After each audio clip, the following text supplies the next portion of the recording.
Sidak Pasar Sekep Ojo, Satgas Pangan Kota Palembang yang terdiri dari gabungan polisi sama Forkopimda tidak nemu ke barang maupun bahan yang kadaluarsa sama penjajah yang nimbun pasokan kebutuhan pokok jelang Natal, tapi kalau ketemu bakal diproses hukum.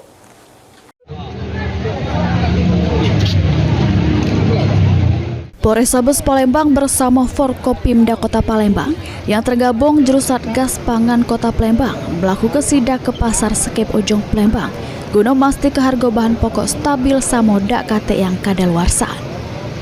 Hal tersebut diungkap langsung Kasat Reskrim Polrestabes Palembang AKBP Andri Setiawan sesudah melakukan sidak di pasar tersebut. Untuk penjajah pasar yang kedapatan masih menjajah ke barang atau bahan-bahan yang sudah tidak layak atau kadaluarsa bakal dilakukan proses hukum.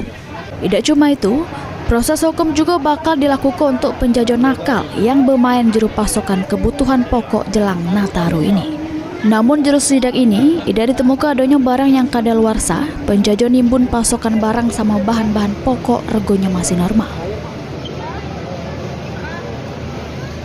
Saat ini kita bersama-sama dari Forkopimda, Pemkot, Kota Palembang, tentunya selalu secara rutin melaksanakan kegiatan sidak pasar. Ini adalah salah satu upaya langkah-langkah kita untuk mengecek kestabilan harga bahan pokok dan mungkin jika ada dugaan-dugaan seperti expired dan lain-lain. Tentunya semua hal tersebut jika ditemukan tentunya akan kita proses hukum. Namun sampai saat ini masih belum ditemukan. Kita masih tetap melakukan pengecekan untuk kondisi di pasar-pasar kita. Heru Wahyudi, PAL TV.